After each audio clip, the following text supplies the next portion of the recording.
You are Locked On Giants Postcast, part of Locked On Sports San Francisco on the Locked On Podcast Network.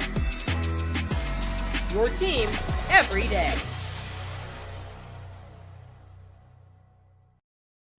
Yo, what's up, everyone, and welcome back to the Locked On Giants Postcast. I'm your host, Eric Triple E Engel. You may know me as the former producer for the Murph and Mac Morning Show on KMBR. And today, the Giants pulled out a win despite a shaky start from Blake Snell. Final score 4-3, but Snell lasted just 3 innings in this one. He had a hard time getting strikes over the plate. He issued 6 walks in this outing and labored through the second inning, which required 40 pitches just to get through that one inning. The Giants turned to the bullpen in the fourth, and they held it down big time, only giving up 1 run over 6 innings of work, and Camilo Doval made his return. It was somewhat of a mixed bag, but he got outs when he needed to and looks to have regained some confidence on the mound. Definitely does not look like the guy who was one of the all-star best closers in the league last year, but looks to be getting some of that form back. We'll break it all down, but first I want to thank all of you for watching us on the Locked On Sports San Francisco YouTube channel. Please hit that subscribe button. Thanks also for listening on the Locked On Giants podcast feed.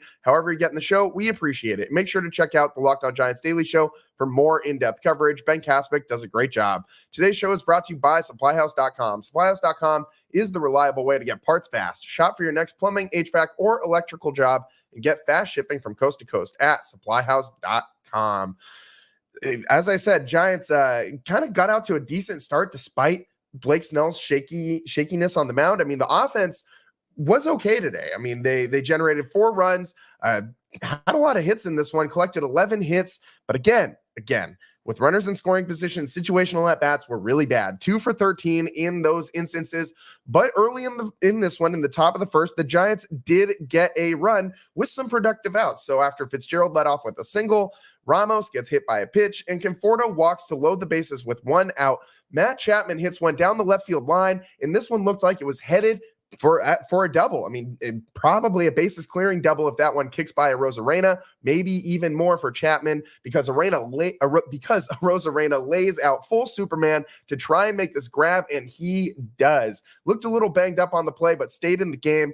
Goes down as a sac fly because there was 1 run or 1 out when Chapman hit this low line drive down the left field line. Great play by Randy Rosarena. Limits the Giants to scoring just 1 run in that inning. Mike Yastrzemski comes out and lines out to shortstop to end the inning. Giants only get 1 run despite having the bases loaded with just 1 out. Then in the bottom of the first, Snell from the jump didn't look sharp. He didn't look like second half Blake Snell today. He was just missing all those all the pitches that he was trying to get on the corners. He just wasn't getting, and the command was just off enough that any pitch that he was starting inside the strike zone and trying to tail out of the strike zone just wasn't that close. They were easy takes, and he walked Julio Rodriguez in that first inning, but did get through it without much more damage. Then in the top of the second, the Giants get another run after a Tyro single, a Grant McCray single, and then Tyler Fitzgerald singles to score Tyro Estrada. Giants take a 2-0 lead, and then they didn't score anymore in the inning, but I thought it was pretty interesting that they executed a double steal with McCray and Fitzgerald in that inning, put runners at second and third with just 1 out. This is the team that is last in Major League Baseball in steals, by the way. So interesting to see them start doing this more. They've done this a lot more in the second half than they did in the first half of the season. And I've said this on this show plenty of times. I think Grant McCray adds a new dimension. And when you get Grant McCray and Tyler Fitzgerald on the base paths together or one right after the other, it really helps keep the pressure on the opposing defense and the opposing pitcher, and makes life hard for them when you're having to worry about that runner at first, having some speed, and you're also trying to worry about getting that ball to the plate. You're maybe going to rush your delivery a little bit.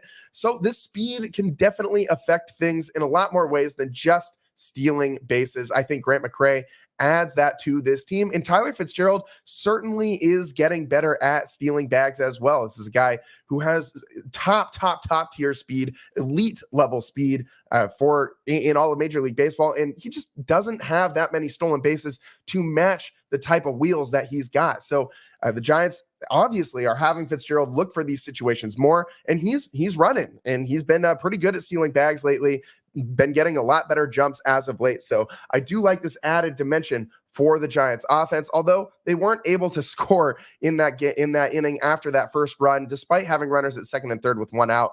Wade Jr. and Ramos both fly out. Wade didn't get it deep enough to score McRae on a sac fly. The inning ends. We go to the second inning. In the bottom of the second, a 40-pitch inning for Blake Snell. Felt like it took like an hour plus just to get to this point of the game. This game dragged on very, very long. It felt like that 40-pitch inning was tough. He walked the bases loaded and then walked in not one, but two runs in the inning. Then he struck out Justin Turner to get out of it.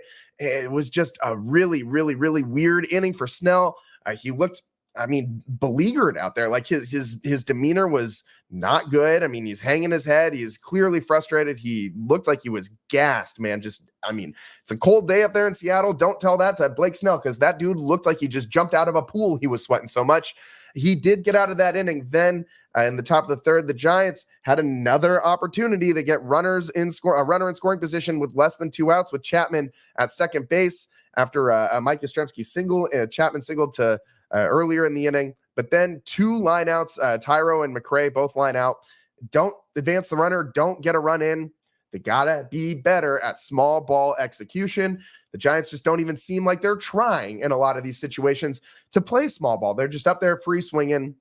And I get it's early in the game, but in a 2-2 game, especially coming off what happened last night where the Mariners just rallied back for 5 runs late in the game to put you away. I think you got to score some runs however you can, and I think the Giants absolutely need to start playing small ball more. The base stealing is great.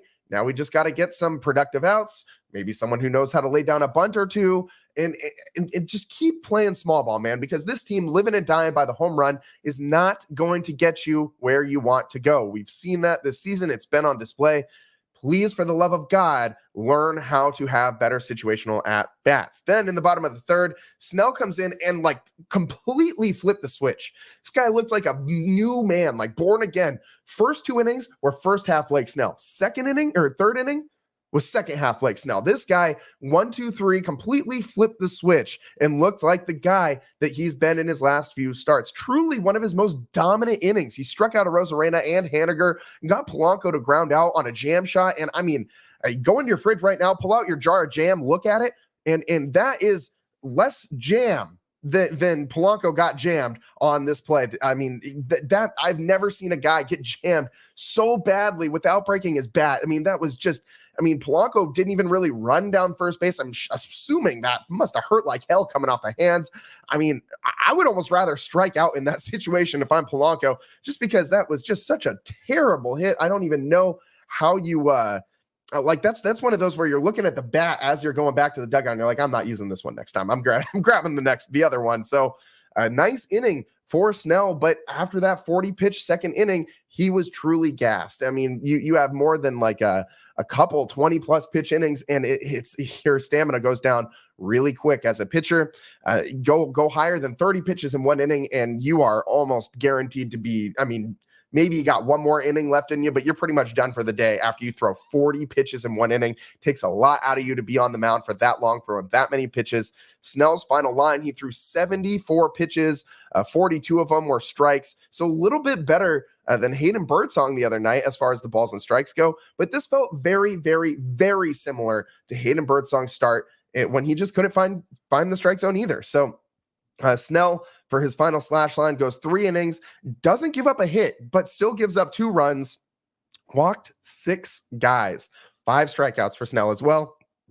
ERA now sits at 3.76, which is not bad. Better than a lot of other Giant starters on this staff at this point in the season. And it's amazing that this guy had an ERA over 12 earlier this year, and now it's all the way down to 3. And it wasn't one game gave him that crooked number ERA. He worked up to that with several terrible outings. And so that tells you at this point in the season, Blake's had far more good outings than he's had bad. And this one, it's kind of a mixed bag of both. It wasn't by any means a good start. 3 innings is not something you can qualify as a good start. Doesn't even qualify as a quality start, if you remember that quality start stat. But he doesn't really give up too much damage, doesn't give up a hit in the process. So he had the swing and miss stuff. He just couldn't get it over the plate, had a really tough time with his control, and his return to his hometown team. He grew up in the Pacific Northwest, rooting for the Seattle Mariners. He's a Seattle guy, and he fits the vibe up there very well. It's very similar, obviously, to the vibe here in San Francisco. And I don't know why this was. I thought this was set up to be a nice homecoming for him. I thought he was going to be comfortable with, predictably, some friends and family in the audience. And he just looked bad. I mean, he looked shaky, no control, but the pitches were electric. And it was a mixed bag from him today. Somehow only limits the Mariners to just 2 runs. You get 6 walks and you only get 2 runs out of it in a 3-inning span. That is rough for the Mariners offense. In the 4th inning, Bivens comes in for Snell, and Bivens was out there for a little while. He pitched pretty well for a few innings in this one. Bivens went just as long as Blake Snell did, and he only gave up 2 hits, had 2 strikeouts, didn't walk anybody, and didn't give up any runs. He gets credit for the win today. Spencer Bivens does, and that ERA for Bivens is looking pretty nice. 2.51 ERA, and yeah, he did come in the other day and give up the game in a situation where I didn't think that the Giants should have turned to him in such a high leverage situation, but nonetheless, he comes back, responds today with a pretty good outing. And then Arozarena continued to make really nice plays in the outfield. Bottom 5, Arozarena ends up doubling with 2 outs to just stay hot in this one. But he made a leaping catch at the wall in the top of the 5th. Right before the Giants ended up actually scoring another run. Mike Yastrzemski with a 2-out double, and Tyro Estrada slaps a single to score Mike Yastrzemski. A 2-out rally. I get only 2 hits, but we're going to call it a rally because that's a rally for this Giants team.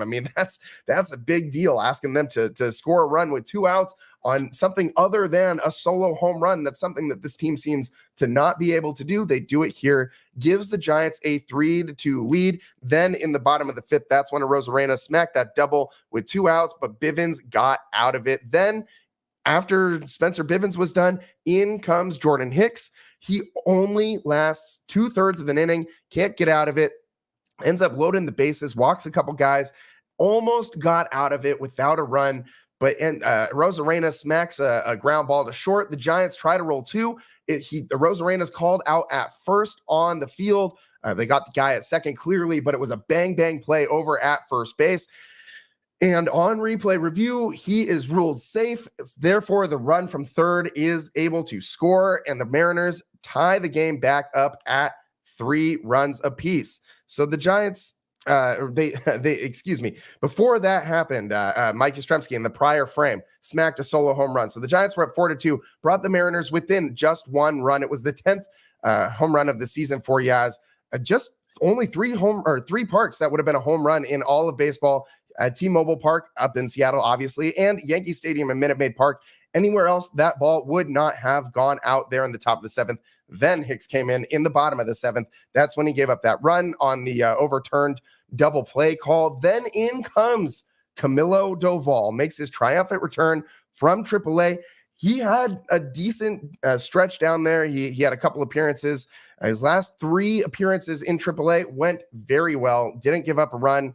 He three shutdown outings in those last 3 appearances in AAA. He appeared 4 total times, and he looked better today than the last time we saw him. It wasn't hard for him to be much worse than the last time we saw him, but came in with runners at the corners and 2 outs, and the Mariners were threatening. Issues a 4-pitch walk to the first batter, and I think everyone collectively took a deep breath, thinking, oh no, this is what's going to just be this guy's demeanor is now. He's just going to come out here and fall apart every single time. Then the next batter comes up, throws 2 more balls before finally getting a strike over the plate, then immediately gets a ground ball to end the inning.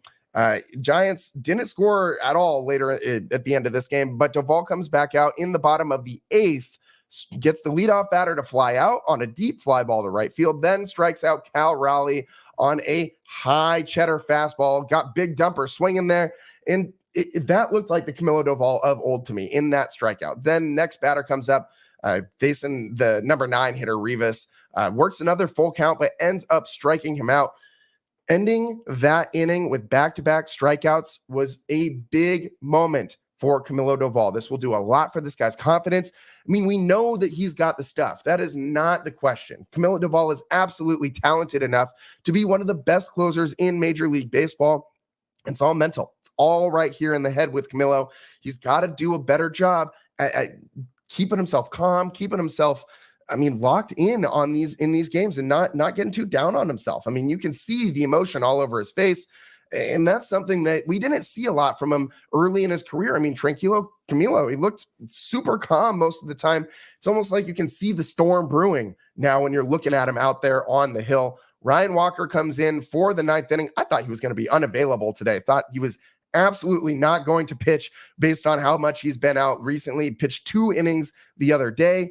It comes in, strikes out the first batter, strikes out Randy Rodriguez in the second at bat of that inning, and then gets a Randy Arozarena to ground out to Tyler Fitzgerald to end the game. Justin Turner did slap a single before that ground out to end the game, and the Giants go home, squeak out a 4-3 win. Go home to their temporary homes, wherever the hotel in Seattle is that they're staying at. Got one more in Seattle up there at T-Mobile Park, which, by the way, I love that stadium. I really want to go see a game out there. The dome that's not really a dome, like it's got a retractable roof that will close when it's raining, but you'll still get the wind coming in from the sides. That stadium looks really cool, man. Really want to get out there. It just seems like a vibe. Just seems like a vibe. One of the cooler new stadiums, new age stadiums. I know it's not that new, but it's not like Fenway or Wrigley Field old, but I like T-Mobile. It seems like a fun place to go. But Giants having a lot of fun out at T-Mobile with the win. They go to 66-65 on the season. And Brian Walker picks up another save, his 3rd save of the season. And Doval gets a hold. Not bad. Weird to see them switch. But right now, I don't think there's any question in anybody's mind, especially when you see the juxtaposition of both guys pitching in the same game. Ryan Walker is the guy in the 9th right now. And I don't think that Camilo Doval can really do much to take that back if Ryan Walker keeps pitching how he's been pitching, because he just is an unhittable strikeout machine right now. This guy's stuff is absolutely filthy. That slider is just unhittable, just absolutely unhittable. And for it to have the same arm slot as that fastball that he's got, I don't even know how you guess right up there. You're just guessing as the hitter. And if you guess right, maybe you'll run into one. But wow. Ryan Walker looking phenomenal out there for the Giants. The Giants, I guess, eking closer back into wild card contention. Although, as I've said repeatedly, I don't think they really have a realistic shot at making the playoffs anymore this season. We didn't talk really much about Mike Yastrzemski at all. We mentioned some of the heroics he had, but Yas had a really great day at the dish. Let's take a quick break here on the Locked On Giants postcast. And on the other side, we'll go over Mike Yastrzemski's nice day at the plate. 3 hits for Yaz today. Stick with us on the Locked On Giants postcast. I'm your host, Eric Triple E Engel. We'll be right back.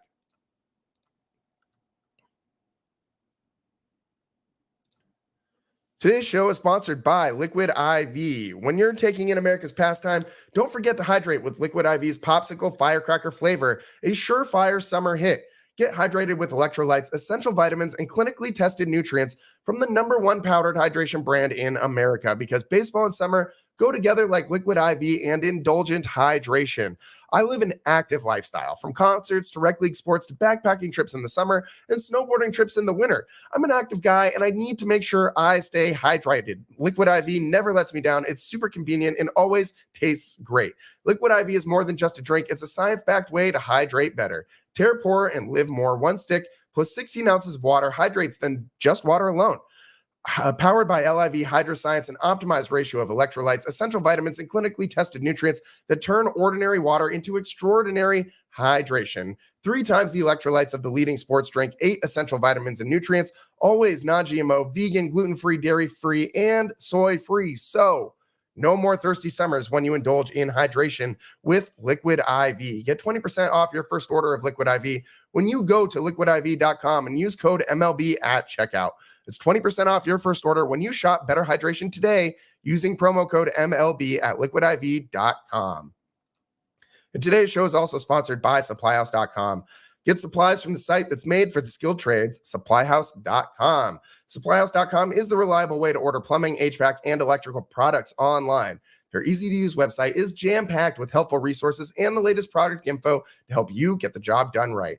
Shop a complete inventory of over 200,000 parts from over 400 top brands and get your order delivered right to your door with fast shipping from coast to coast. Need help with an order? Get expert support and industry-leading service from the friendliest folks in the business and talk to a real person every time. Pros in the skilled trades can get a competitive edge by joining SupplyHouse.com's free Trade Master program. Every Trade Master gets access to a dedicated phone line, free shipping, and discounts on every order. So join the thousands of trade pros already benefiting from their free membership at SupplyHouse.com/T-M and order plumbing, HVAC, and electrical supplies from anywhere with just a few clicks at SupplyHouse.com.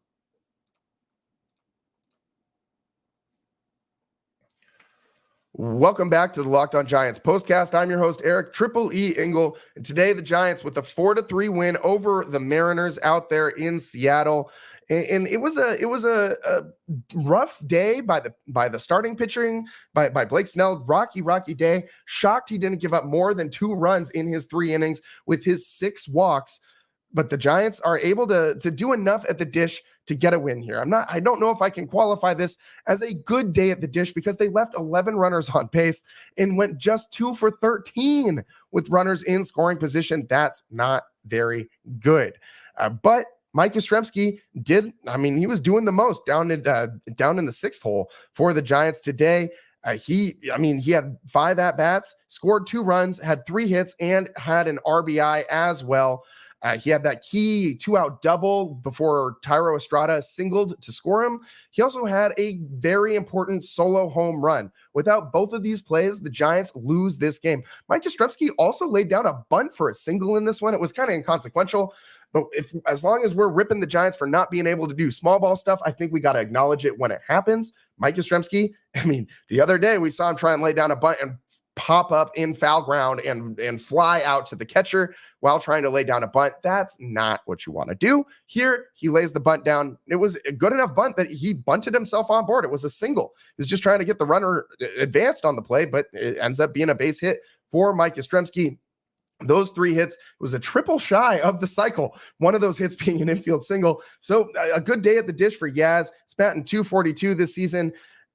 But I just wish that this could be more consistent. And I find myself wishing for that, not just with Yastrzemski, but with Conforto. With Chapman. There's so many guys on this team that are hovering right around. They look nearly identical statistically. Chapman's got the home run numbers. Yeah, I get that. And he's also got a bunch of steals and doubles. So Chapman's been at least getting extra base hits when he hits the ball. Mike Yastrzemski did a good job today of generating some offense for the Giants. 2 of these Giants runs, half of the Giants runs today were, Mike Yastrzemski was at this epicenter of scoring both of those. So the Giants, a decent win today over the Mariners.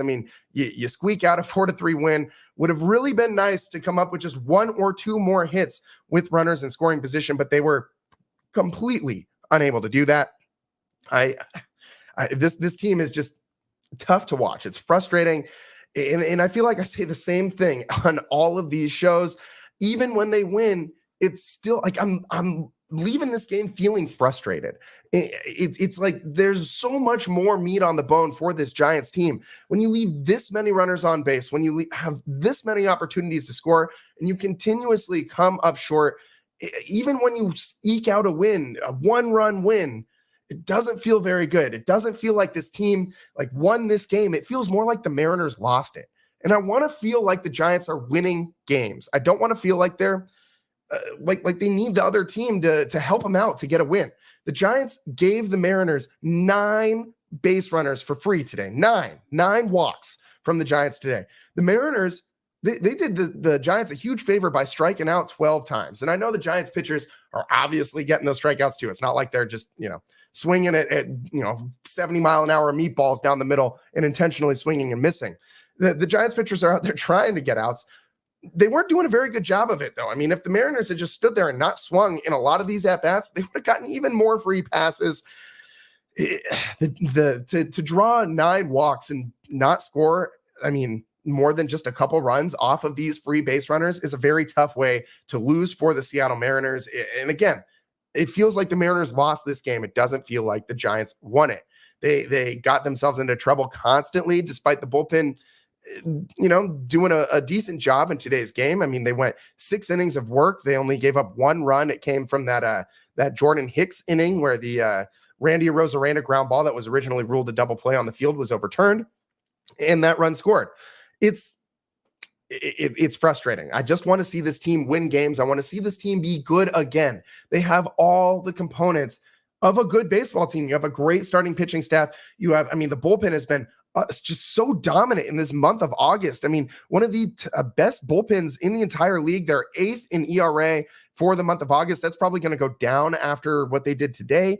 And I mean, this was they were 4th in ERA in July. So this bullpen really turned a corner last month.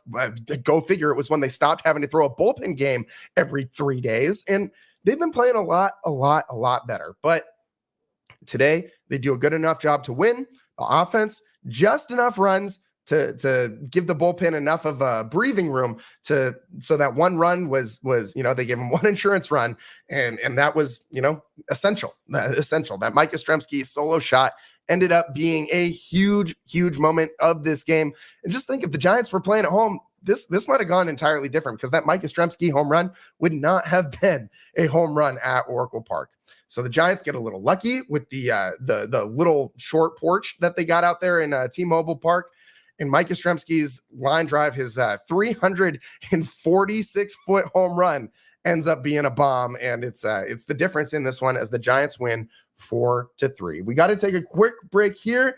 And one more thing to go over. I want to talk a little bit more about Doval and why he's had so many issues this year with just base runners in general have been tough for him. Let's go over it a little bit on the other side, put a bow on this show, wrap up this Locked On Giants postcast. I'm your host, Eric Triple E Engel. We'll be right back.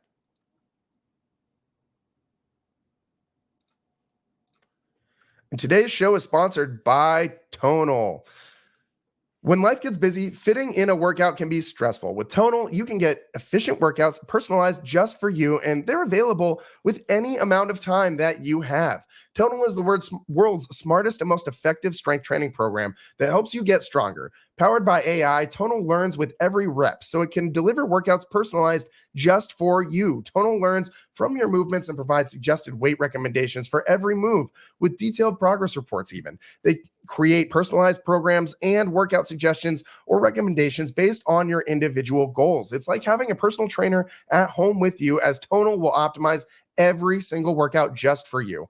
Unlike traditional gym equipment, TonaI uses adaptive digital weight to help advance your training techniques. From professional athletes to the mom of 3, TonaI is trusted by thousands who have become their strongest. Right now, TonaI is offering our listeners $200 off just for using promo code LOCKEDONMLB when you purchase the TonaI workout plan. That's TonaI.com, and use promo code LOCKEDONMLB for $200 off your purchase. That's TonaI.com, promo code LOCKEDONMLB for $200 off.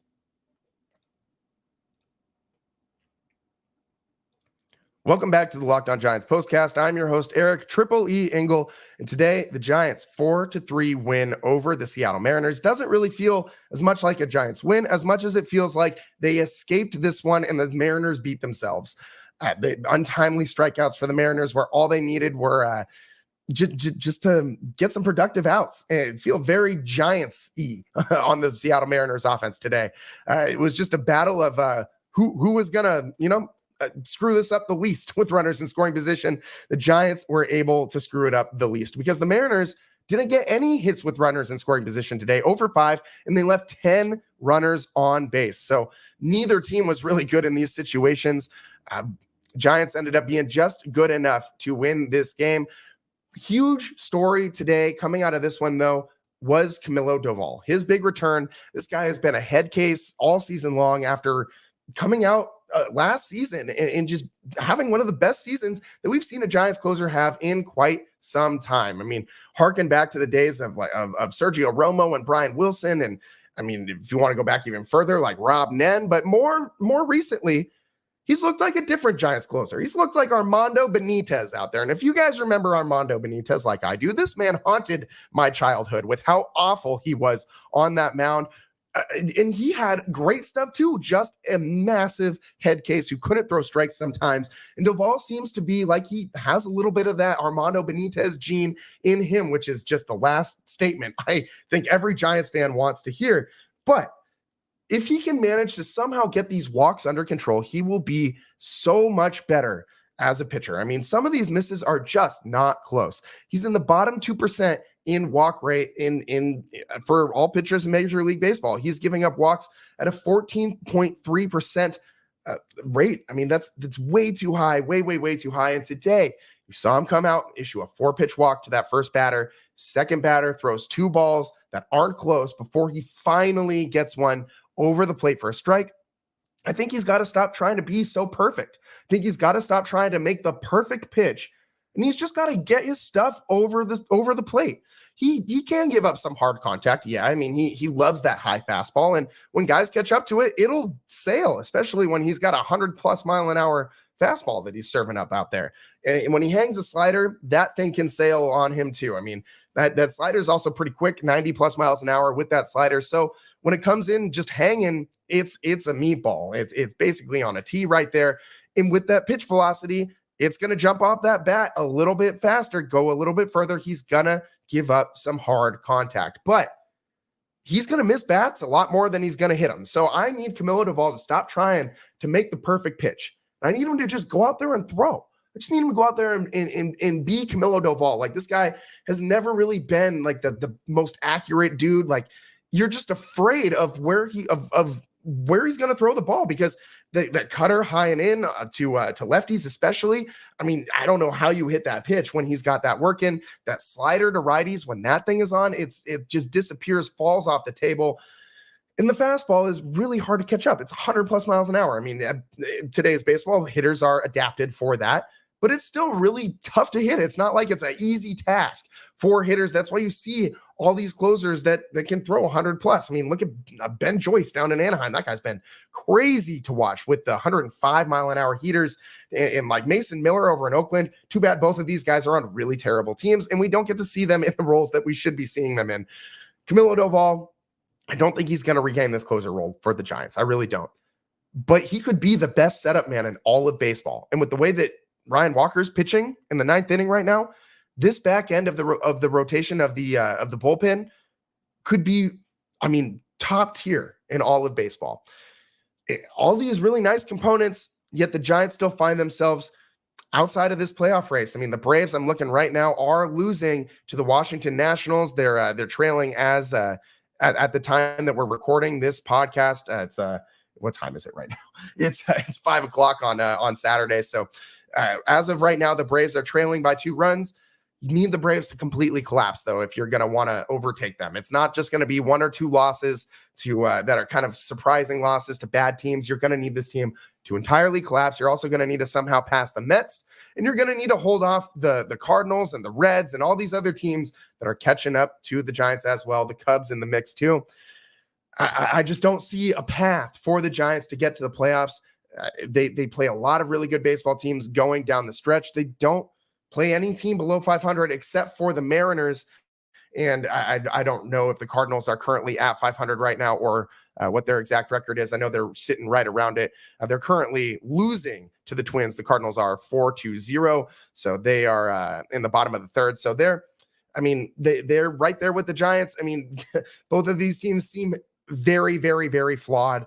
I don't think either makes the playoffs. I think it's going to come down to the Mets or the Braves. And I really do think the Braves are going to outlast the Mets. So it's the expanded playoffs too. So if you can't make the playoffs with the expanded playoffs, you really don't deserve it. This Giants team does not deserve to make the playoffs. Despite the win today, does not feel like a Giants win, feels more like a Mariners loss.